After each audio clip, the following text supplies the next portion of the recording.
наши предки, именно кавказские народы, именно кавказцы, не просто были свидетелями, но и создателями цивилизации, древнейших цивилизаций.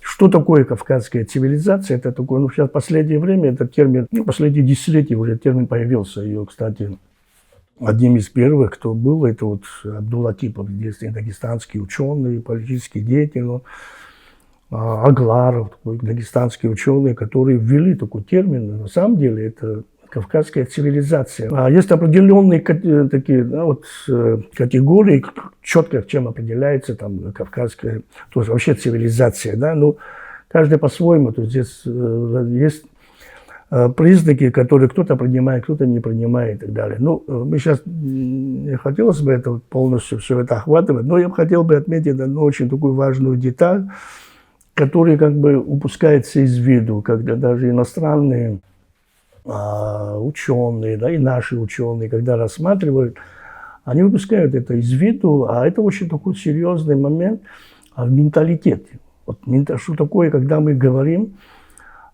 чем кавказец, представитель кавказского народа отличается. Ну, мы здесь должны уточнить, что такое, кто такой кавказец, кавказские народы, мы считаем горские народы, то есть это тоже условные. То есть понятие горские народы Кавказа это тоже поздне введенное.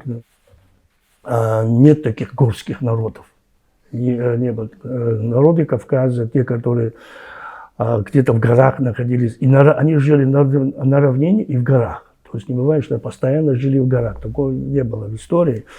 То есть эти наши предки, наши народы, они одновременно жили на равнине и жили в горах. То есть это, ну, даже в языке, допустим, абхазов, Ашхаруа, Агава, Тапанта, тоже, да, вот Асуа тоже, говорит, Ашуа, когда мы говорим Ашуа, это означает люди черноземья, Асуасы. Тоже, да, там очень интересные такие тоже. Потом ламарой, да, вот у чеченцев, ламарой горцы. Но есть еще равнинные. Да, это, то есть это говорит о том, что всегда жили на равнине, бывали войны, просто территория сужалась, они уходили в горы, опять, значит, уже долгое время отдельно в горах жить это невозможно было. Потом они отвоевывали заново свои территории на равнины, и потом опять начинали, уже опять развитие происходило. То есть и поэтому, когда мы говорим горские народы, это немножко условно, она более, ну, как научно неправильно, это такой термин. Какие народы тоже вот входят, мы сказали, что вот я сейчас рассказал о том, что это исконно кавказские народы. На Кавказе мы должны четко знать, что живут, значит, карачаевцы, балкарцы, осетины, кумыки, да, это грузины, да. Ну, они тоже кавказские народы, безусловно, кавказские народы. Потому что этногенез формирования этих народов произошло на Кавказе. Кавказ их родина, и здесь они сформировались, они представляют часть кавказского историко-культурного мира. То есть, но просто мы говорим о том, что имеют, ну, по происхождению они, там, карачаевцы, балкарцы, там, кумыки, это, они относятся к алтайской языковой семье, это тюркская, да, группа, они пришли сюда на Кавказ и так далее. Это, ну, это во времени, когда это был, это немножко другой вопрос, да. Осетины, это вот они относятся к иранской группе, индоевропейской языковой семьи, то есть они тоже пришли. Но здесь, когда мы говорим пришли, это тоже условно, очень условно, потому что по своей антропологии, по своей культуре и карачаевцы, и балкарцы, и осетины, они кавказцы. Они носители кавказской культуры. Они не являются физически, они те племена, те народы, кавказские народы, они пришли, большая часть перешли на, допустим, на иранский язык, час, потом уже чуть позже уже на тюркский язык, там карачаевцы, балкарцы. То есть мы же видим, антропологические карачаевцы, балкарцы и осетины относятся к кавказионскому типу. А кавказионский тип – это чисто кавказский. Антропологический тип наиболее ярко.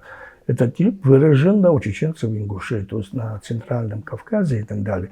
То есть поэтому, когда мы говорим Исконно кавказские народы, это ни в коем случае не означает, кого-то выделяем, кого-то отделяем. Все кавказцы. Мы просто говорим о происхождении.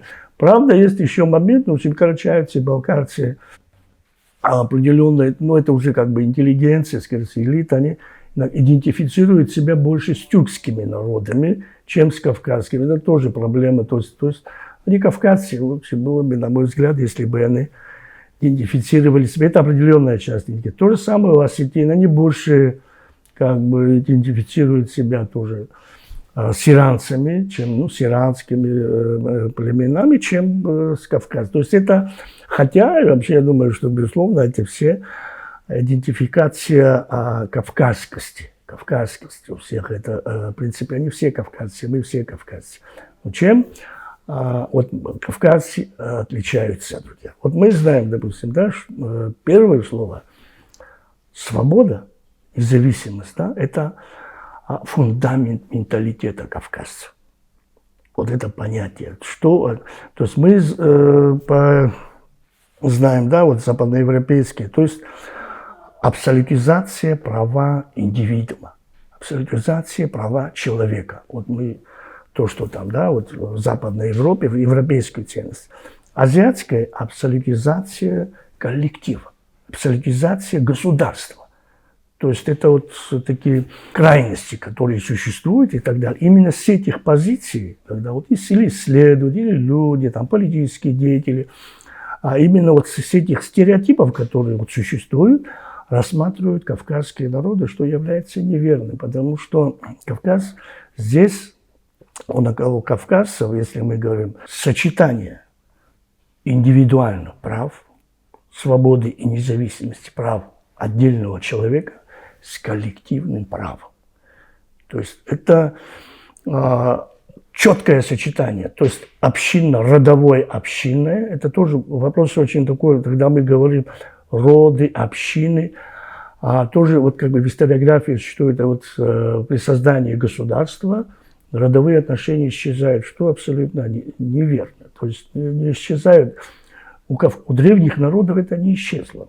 Кавказские народы, мы имели там определенные периоды исторические, имели государство, создавали крупнейшие государственные образования, но мы все сохранили родовой строй. То есть это не меняет. В чем это связано? Почему это? Потому что вот это из сочетания соблюдения коллективных прав и права отдельного человека. То есть для кавказца затронуть честь и достоинство другого человека – это невозможно. То есть для настоящего кавказца. То есть это для него это абсолютно исключено.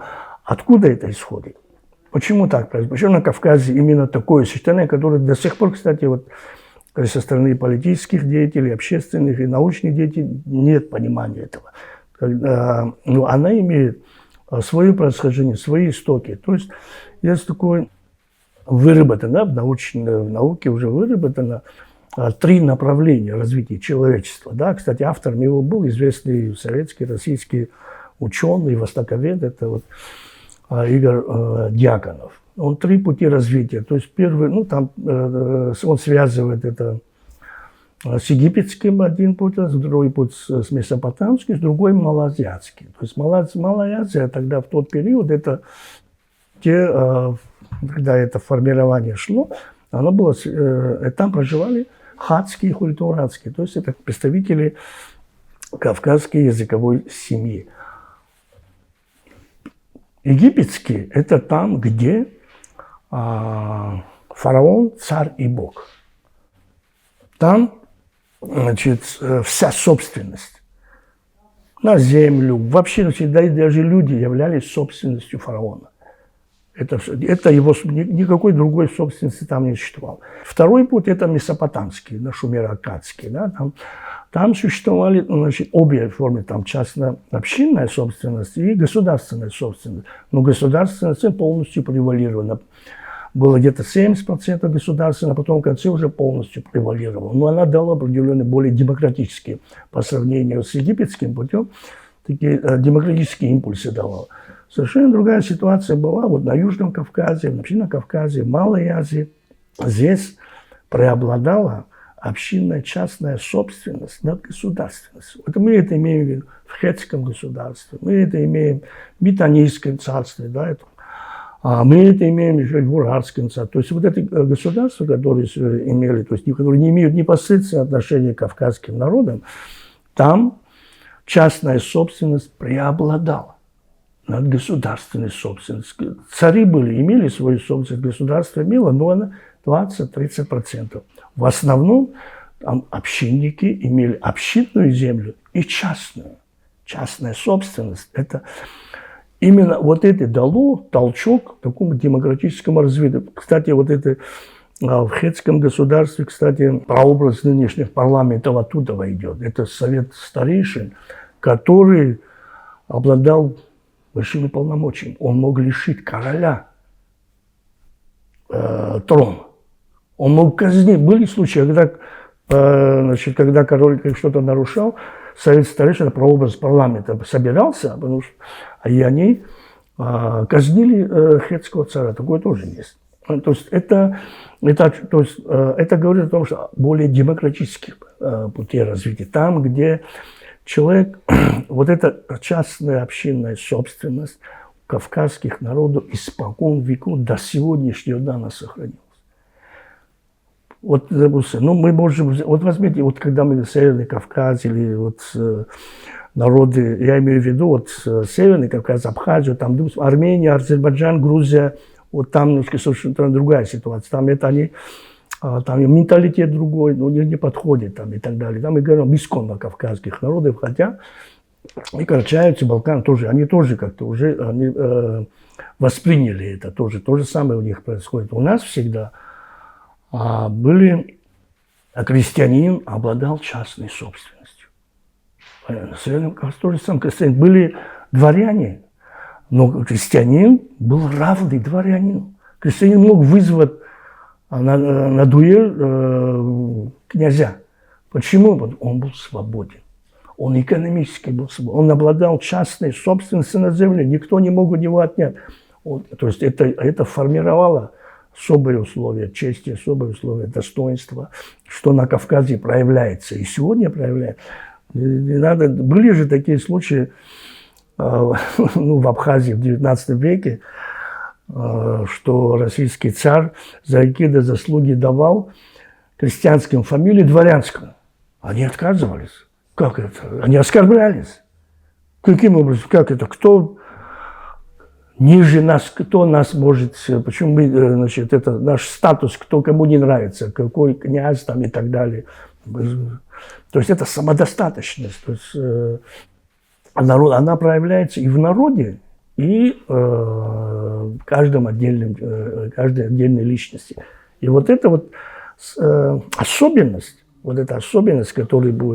которая, значит, да, есть у кавказских народов, исконно кавказских, скажем так, народов, да, они, к сожалению, не поняты, до конца еще не поняты. И сегодня не поняты, почему вот такая страшная война, русско-кавказская война, страшная, да, вот, где вот геноцид кавказских народов, да, одной из главных причин это, потому что раньше империи приходили сюда, но они внутреннюю структуру какую-то дан в год что-то платили, но не вмешивались. Но царская Россия, она полностью существовавшую структуру начала ломать и внести административное управление совершенно тот механизм, который совершенно не был понятен. Потому что империя, там, значит, права отдельные личности, его свободные, это абсолютно не признается. И когда они начали давить, то здесь уже пошли восстания там, и так далее. Это, то есть, и, к сожалению, это сегодня тоже мы видим.